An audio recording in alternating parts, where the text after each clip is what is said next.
Welcome to ஊருவது அறிவு. இந்த வீடியோவில் நம்ம சால்ட் எக்ஸாம்பிள் ப்ராப்ளம் 16 பார்க்க போகிறோம். இதில் என்ன கொடுத்துருக்காங்கன்னு பாருங்கள்.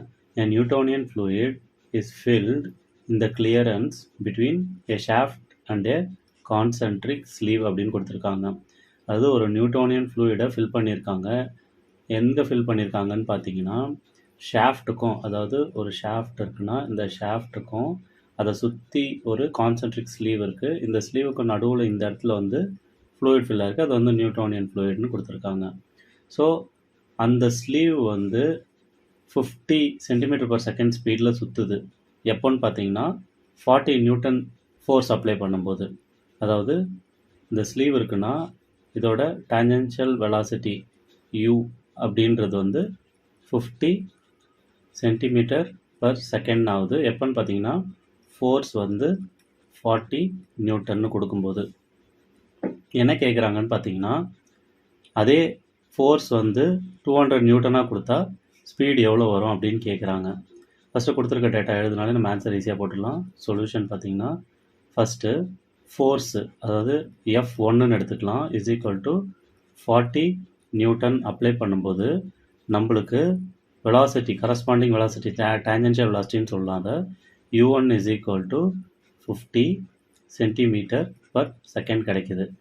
என்ன கேட்குறாங்கன்னு பார்த்தீங்கன்னா, ஃபோர்ஸ் வந்து F2ன்னு எடுத்துக்கலாம். இதை 200 நியூட்டன் நம்ம அப்ளை பண்ணோன்னா நம்மளுக்கு வெலாசிட்டி இது U2ன்னு எடுத்துக்கலாம், எவ்வளோ வரும் அப்படின்னு கேட்குறாங்க. ஃபஸ்ட் நம்மளுக்கு தெரியும் டவ் இஸ் ஈக்குவல் டு, அதாவது shear stress is equal to mu into du/dy, இந்த ஃபார்முலா தெரியும். ஸோ இது எப்படி எழுதலான்னு பார்த்தீங்கன்னா, டவ்வை எஃப் பை ஏரியா அப்படின்னு எழுதலாம், is equal to mu into du/dy அப்படின்னு எழுதலாம். ஸோ அப்போது இதை வச்சு நம்ம என்ன கண்டுபிடிக்கலாம்னா எஃப் கண்டுபிடிக்கலாம். F is equal to mu into du into area A divided by dy. So இதை வந்து நம்ம ஈக்குவேஷன் 1ன்னு எடுத்துக்கலாம். ஓகேங்களா? இந்த ஈக்குவேஷன் 1 வச்சு தான் நம்ம அந்த U2வை கண்டுபிடிக்க போகிறோம். ஸோ இப்போ நம்ம என்ன பண்ணியிருக்கோம்னு பார்த்தீங்கன்னா, F is equal to mu into du into A divided by டிஒய்ன்னு நம்ம கண்டுபிடிச்சிருக்கோம். இதை நம்ம ஈக்குவேஷன் 1ன்னு எடுத்துக்கிட்டோம். ஸோ இப்போ கேஸ் 1 பாருங்கள். கேஸ் 1 வந்து நம்மளுக்கு தெரியும் F1 is equal to 40 newton, U1 is equal to 50 cm/s.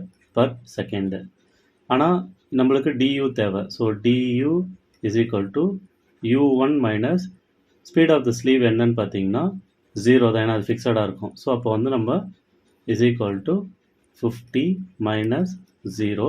So நம்மளுக்கு du is equal to 50 cm/s கிடச்சிரும். அதுவே dy பார்த்தீங்கன்னா dy is equal to y minus 0 is equal to yன்னு நம்மளுக்கு கிடச்சிரும். இப்போது கேஸ் 2 என்னன்னு பார்ப்போம். கேஸ் 2ல் அதே மாதிரி F2ன்னு எடுத்துக்குவோம். அதை இஸ் ஈக்குவல் டு 200 நியூட்டன் நம்மளுக்கு கொடுத்துட்டாங்க. ஸோ U2 என்னன்னு நம்மளுக்கு தெரியாது, கண்டுபிடிக்கணும். du என்னன்னு பார்த்தீங்கன்னா U2 மைனஸ் 0, ஏன்னா அது வந்து ஃபிக்ஸடுன்றதுனால. ஸோ இதோட du வந்து U2 தான் வரும். அதுவே வந்து dy என்னன்னு பார்த்தீங்கன்னா அதே மாதிரி dy is equal to y, இங்கே சேம் தான், ரெண்டுமே ஒரே டிஸ்டன்ஸில் இருக்கும், y minus 0, that is equal to dyயும் yன்னு கிடச்சிரும். ஸோ இப்போ நம்ம எஃப் என்ன கண்டுபிடிச்சிருன்னு பார்த்தீங்கன்னா F is equal to mu into du into area A divided by dy கண்டுபிடிச்சிருக்கோம். ஸோ கேஸ் 1ஓட வேல்யூஸ் நம்ம சப்ஸ்டியூட் பண்ணோம்னா எஃப் வந்து F1 ஆகிடும். ஸோ அது வந்து 40 நியூட்டன் இஸ் ஈக்குவல் டு மியூன்றது கான்ஸ்டன்ட் மாறாது, இன்ட்டு டியூன்றது நம்மளுக்கு 50 cm/s கிடச்சிது, அதை சப்ஸ்டியூட் பண்ணிக்கிறோம், இன்ட்டு ஏரியான்றது ஏ கான்ஸ்டன்ட், அதுவும் மாறாது, அது ஏனே வச்சுப்போம், டிவைடட் பை டிஒய்ன்றது கான்ஸ்டன்ட் மாறாது, டிஒய், ஆர் நம்ம அதுக்கு பதில் வந்து ஒய்ன்னு கூட சப்ஸ்டியூட் பண்ணிக்கலாம். நம்ம டிஒய்னே வச்சு சால்வ் பண்ணுவோம்.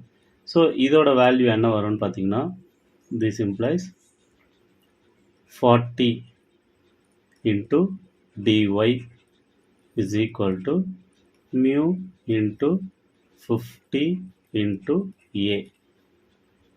இதை வந்து நம்ம ஈக்குவேஷன் 2ன்னு நம்ம டேர்ம் பண்ணிக்கலாம் 2.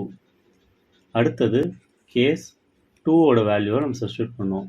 கேஸ் 2க்கு நம்ம F2 வந்து 200 நியூட்டன் கொடுத்துட்டாங்க is equal to mu into நம்மளுக்கு டியூ தெரியாது, அதனால் கண்டுபிடிச்சது U2ன்னு வச்சுருக்கோம், U2னே வச்சுக்குவோம் இன்ட்டு அடுத்தது ஏன்றது கான்ஸ்டன்ட் டிவைடட் பை டிஒய் தெரியாது, நம்ம டிஒய்னே வச்சுக்குவோம். ஏன்னா ரெண்டு இடத்துலையும் வந்து டிஒய் கான்ஸ்டண்ட்டாக தான் இருக்க போகுது. ஸோ இதுக்கான வேல்யூ என்ன வரும்னு பார்த்தீங்கன்னா 200 into dy is equal to mu into 50ன்றது அங்கே, இங்கே வந்து U2 அது இன்ட்டு ஏ. ஸோ இந்த ஈக்குவேஷனை நம்ம ஈக்குவேஷன் 3ன்னு டேர்ம் பண்ணிக்கலாம். ஸோ இப்போ நம்ம என்ன பண்ண போகிறோம்னா ஈக்குவேஷன் 3 டிவைடட் பை 2 போட போகிறோம். அதுக்கான வேல்யூ என்ன வரும்னு பார்த்தீங்கன்னா first left hand side divide பண்ணுவோம். லெஃப்ட் ஹேண்ட் சைடில் 200 into dy divided by 40 into டிஒய்னு வந்துடும் is equal to right hand side எடுத்துக்கிட்டிங்கன்னா நம்மளுக்கு mu into U2 into A divided by mu into இங்கே வந்து 50 இன்ட்டு ஏ. ஸோ இப்போ ஏரியா மாற போகிறதுல சேம்ன்றதுனால கேன்சல் பண்ணிக்கலாம், மியூ மாற போகிறதுல விஸ்காசிட்டி சேம்ன்றதுனால கேன்சல் பண்ணிக்கலாம். அடுத்தது இங்கே 200/40 இங்கே 50 இருக்குது. ஸோ இது எப்படி எழுதலான்னு பார்த்தீங்கன்னா 200 divided by 40 is equal to U2 divided by 50. So இது எப்படி எழுதலான்னு பார்த்தீங்கன்னா U2 is equal to 200 into 50 divided by 40. So இப்போ 0 கேன்சல் பண்ணலாம். 4 டைம்ஸ் 5 20, 5 இன்ட்டு 5 25, 250. ஸோ நம்மளுக்கு U2 is equal to 250 centimetre per second அப்படின்றது தான் ஆன்சராக கிடைக்கும். ஸோ இந்த ப்ராப்ளத்தில் பார்த்தீங்கன்னா நம்மளுக்கு 40 நியூட்டனில் வெலாசிட்டி 50 சென்டிமீட்டர் கொடுத்துருந்தாங்க. அப்போது ஃபோர்ஸ் இஸ் ஈக்குவல் டு 200 நியூட்டனாக தான் நம்மளுக்கு வெலாசிட்டி என்னன்னு கேட்டாங்க. ஸோ அதுதான் U2 நம்ம கண்டுபிடிச்சிருக்கோம், 250 சென்டிமீட்டர் பர் செகண்ட். ஸோ இதுதான் வந்து ஆன்சர்.